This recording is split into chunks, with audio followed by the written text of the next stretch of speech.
하나님은 솔로몬이 성전과 왕궁의 건축을 성공적으로 마칠 수 있도록 도우셨습니다. 그 후에 하나님은 솔로몬의 기도를 들으시고 밤에 그에게 나타나셔서 하나님의 눈길과 마음이 머무는 곳이 있다고 말씀하십니다. 첫 번째 그곳은 솔로몬이 지은 성전입니다. 12절 말씀입니다. 그에게 이르시되 내가 이미 내 기도를 듣고 이곳을 택하여 내가 제사하는 성전을 삼았으니, 하나님께서는 출애굽한 이스라엘 백성들을 만나주시는 장소로 성막을 주셨습니다.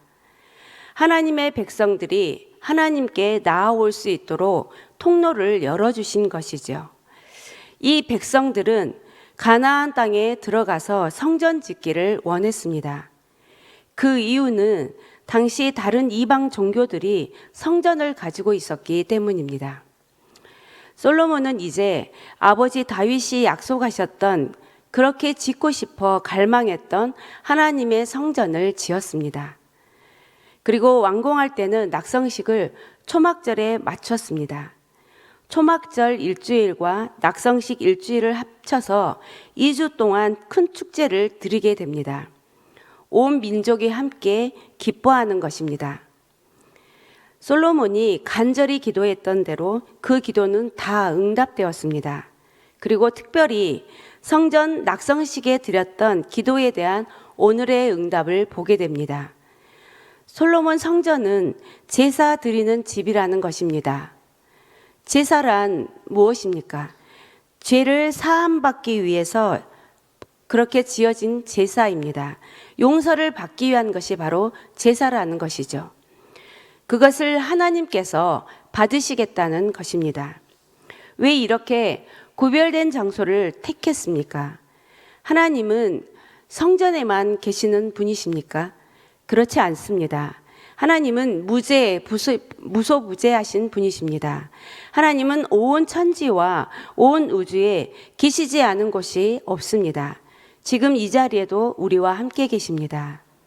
하나님이 여기에 계시는데 특별히 오늘 솔로몬의 기도에 응답하셔서 내가 이 성전에서 너희들이 드리는 제사를 받으시겠다는 것입니다.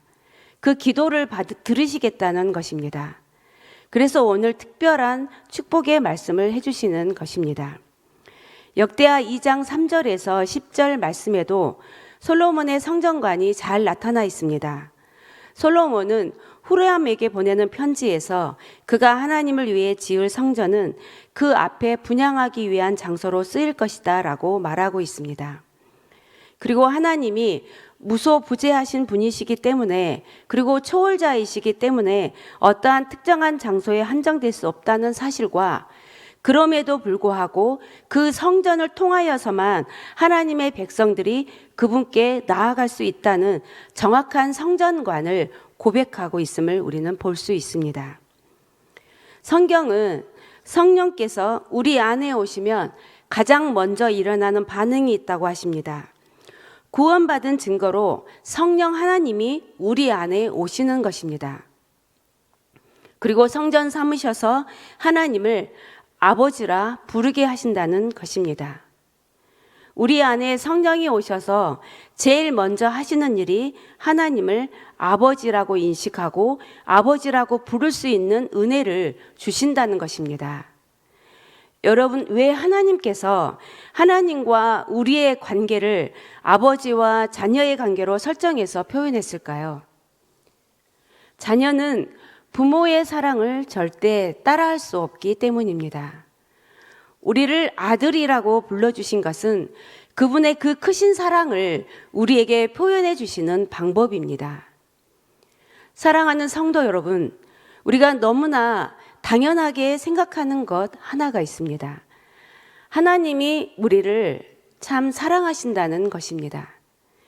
여기 계신 한 분 한 분을 하나님이 참 사랑하십니다. 그냥 사랑하는 것이 아니라 가치를 부여해서 여러분을 사랑하십니다. 있는 모습 그대로 우리를 받으시고 사랑하시는 분이십니다. 에베소서 3장 18절 19절 말씀입니다. 능히 모든 성도와 함께 지식에 넘치는 그리스도의 사랑을 알고 그 너비와 길이와 높이와 깊이가 어떠함을 깨달아 하나님의 모든 충만하신 것으로 너에게 충만하게 하시기를 구하노라. 이 말씀은 주님의 사랑은 우리의 생각보다 훨씬 더 크시다는 것입니다. 우리가 생각하는 것보다 훨씬 크신데 그 사랑의 길이와 높이와 넓이를 우리가 깨달을 수 있도록 하나님의 충만하심이 더 충만해지신다는 것입니다. 우리가 하나님의 사랑을 깨닫는 만큼 우리는 성장하고 성숙한다는 것입니다. 사랑하는 성도 여러분, 사랑은 사람을 바꿉니다. 우리의 신앙이 언제 성장할 수 있을까요? 언제 낙심해서 일어서고 언제 무너진 곳에서 일어설 수 있을까요? 우리가 하나님의 사랑을 느낄 때입니다. 나를 향한 하나님의 사랑, 하나님의 본심을 느낄 때 우리는 일어설 수 있습니다. 그러나 우리의 정서가 병들면 하나님의 사랑을 왜곡하게 받아들이게 합니다. 믿음의 자리를 잃어버리면 모든 것이 다 흐트러집니다.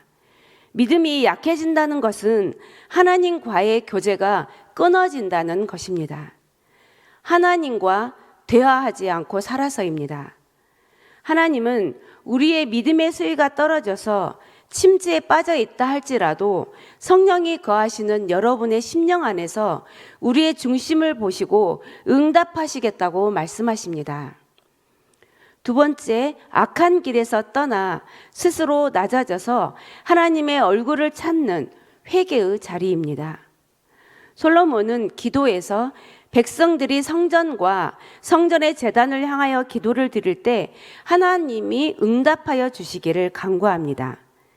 하나님은 그것에 대한 응답으로 14절 말씀을 주십니다. 내 이름으로 일컫는 내 백성이 그들의 악한 길에서 떠나 스스로 낮추고 기도하여 내 얼굴을 찾으면 내가 하늘에서 듣고 그들의 죄를 사하고 그들의 땅을 고칠지라. 여호와의 재앙을 경험한 백성들이 취해야 할 그런 회개의 태도를 지금 말씀 속에서 나타내주고 있는 것입니다. 기가 막혀 듣지 못할 때 하나님께서 메가폰이나 스피커폰으로 우리에게 귀에 대고 크게 말씀하는 것이 재앙이라는 것입니다. 그때 우리는 어떻게 해야 합니까? 재난이 몰려올 때, 원치 않는 질병이 우리에게 닥쳤을 때 우리가 악한 길에서 돌이키라는 것입니다. 인간은 종일 생각하는 것이 악할 뿐입니다. 성전에 나와서도 악한 것을 구합니다. 끝까지 내 뜻을 관철하고자 기도합니다. 하나님의 뜻을 구하는 것이 아니라 자신의 뜻을 구하는 자리에 있습니다. 하나님은 거기서부터 돌이키라는 것입니다. 기도의 자리란 내 뜻이 아니라 하나님의 뜻을 발견하는 자리입니다. 세상은 남에게서 잘못을 찾지만 신앙은 나로부터 잘못됐다는 것을 발견하는 것입니다. 믿음이란 어떤 것입니까? 신앙의 자리란 어떤 것입니까? 기도의 자리는 또 어떤 자리입니까? 너부터 돌이켜야 되지 않겠니? 라는 이 소리를 듣는 자리입니다.